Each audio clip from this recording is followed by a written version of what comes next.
Hello guys, स्वागत है आप सभी का हमारे टीच फॉर यू क्लासेस में। तो चलिए, आज ये डिफिनेशन का दूसरा वीडियो है, तो अपना सेशन स्टार्ट करते हैं गाइज। पहला क्वेश्चन है कि शिक्षा के क्षेत्र में प्रशासन से अभिप्राय सरकार शब्द से है जिसका निकटतम संबंध विशेष संदर्भ में इन शब्दों से होता है, जैसे अधीक्षण, पर्यवेक्षण, योजना, त्रुटि, निर्देशन, संगठन, नियंत्रण, समायोजन तथा निगम आदि। तो ये जो इस तरीके का जो कथन है आप लोगों को यहाँ पे ये मिलेगा। अधीक्षण, पर्यवेक्षण, योजना, त्रुटि, निर्देशन, संगठन, नियंत्रण, समायोजन, तो जेसी बियर्स के द्वारा कहा गया है। और शैक्षिक प्रशासन के कार्य जेसी बियर ने 5 बताए हैं। तो चलिए आगे बढ़ते हैं, ये भी क्वेश्चन में आ जाता है। दूसरा क्वेश्चन है कि शैक्षिक प्रशासन का अर्थ छात्रों के विकासों को निर्देशित उद्देश्यों की ओर मोड़ना, अध्यापकों को साधन के रूप में प्रयुक्त करना तथा संबंधित जन समुदाय को उद्देश्यों तथा उनके प्राप्ति की ओर। तो छात्रों के जो उद्देश्यों की ओर है मोड़ना, यह कथन किसके द्वारा कहा गया है? तो आप लोग याद रख सकते हैं कि मोड़ना, मोड़ से मोड़ना, मोड़ से मोट, मोड़ से मोड़ना और मोड़ से मोट, याद रखिए आप लोग। चलिए आगे बढ़ते हैं कि अगला क्वेश्चन है कि कला सौंदर्य अनुभूति में सहभागिता अथवा प्रवृत्ता की ओर लक्षित मानवीय क्रिया है। तो यह किसके द्वारा कहा गया? शिक्षा शब्दकोश के द्वारा कहा गया है। कला सौंदर्य अनुभूति में सहभागिता अथवा प्रवृत्ता की ओर लक्षित मानवीय है यह। यहाँ पर आप लोग कला सौंदर्य अनुभूति रख सकते हैं याद। चलिए अगला क्वेश्चन है कि कला से मानवीय कौशल का बोध होता है। इसमें यद्यपि ज्ञान अपेक्षित रहता है परंतु सिद्धांत की अपेक्षा अभ्यास पर अधिक बल दिया जाता है। कह रहा है कि सिद्धांत कम और अभ्यास जो होता है, प्रैक्टिस होता है, उस पर ज़्यादा बल दिया जाता है।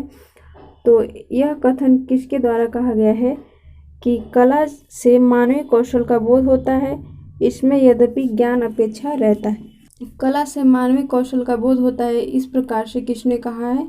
तो ये जो कथन है यह लेडन के द्वारा कहा गया है।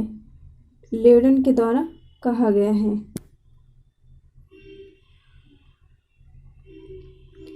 अगला है कि प्रशासनिक तकनीकी में आवश्यक प्रशिक्षण के बाद जन्मजात गुणों वाले प्रशासक और अधिक सफल शासन कर सकते हैं। किसका कथन है? कहने का अर्थ यह है कि जो जन्मजात गुणों वाले प्रशासक होते हैं उनको यदि और थोड़ी सी प्रैक्टिस मिल जाए तो वो एक अच्छा प्रशासनिक बन सकते हैं, प्रशासन सेवा कर सकते हैं। तो ये जो कहना है वह, तो राइट आंसर हो जाएगा स्टीगल एवं मायर्स के द्वारा कहा गया है। अगला क्वेश्चन है कि विज्ञान घटना विशेष के कारण और प्रभाव के मध्य संबंध विषयक ज्ञान का प्रबंध है। तो यह किसके द्वारा कहा गया है? विज्ञान घटना विशेष के कारण, तो ये गुच के द्वारा कहा गया है।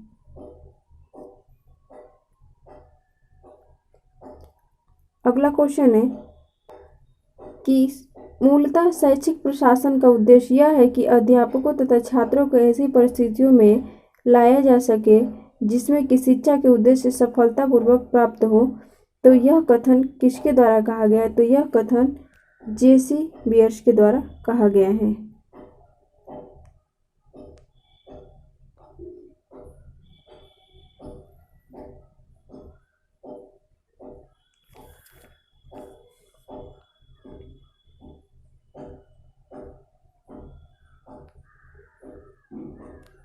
यह कथन कैंडल के द्वारा कहा गया है। अगला क्वेश्चन है कि शिक्षा का कार्य निश्चित संगठन अथवा सुनिश्चित योजना, विधियों, व्यक्तियों तथा आर्थिक संसाधनों के माध्यम से चलना है। तो जहाँ भी शिक्षा का कार्य निश्चित संगठन अथवा सुनिश्चित योजना, विधियों, व्यक्तियों तथा आर्थिक की बात आए तो वहाँ पे मोहिलियनिच राइट आंसर हो जाएगा। अगला क्वेश्चन है कि प्रत्येक प्रशासनिक निर्देशन तथा प्रत्येक कार्य शैक्षिक आवश्यकताओं के अनुरूप लेना अत्यंत आवश्यक है। तो जहाँ पे प्रत्येक प्रशासनिक और प्रत्येक निर्देशन कार्य की बात करें तो वहाँ पे राइट आंसर क्या हो जाएगा? सीयर्स के द्वारा कहा गया है। यहाँ पे आप लोग शेयर्स कर लीजिएगा। शेयर्स के द्वारा बी शेयर्स के द्वारा कहा गया है यह कथन।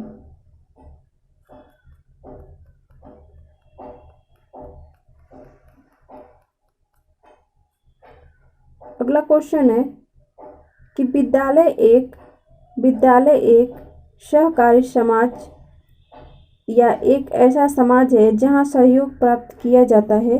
तो यह विद्यालय एक सहकारी समाज है और समाज या एक ऐसा समाज है जहां सहयोग प्राप्त किया जाता है। तो जहां भी विद्यालय एक सहकारी की बात करें, ऐसे कीवर्ड याद रख सकते हैं कि विद्यालय क्या है, सहकारी समाज है।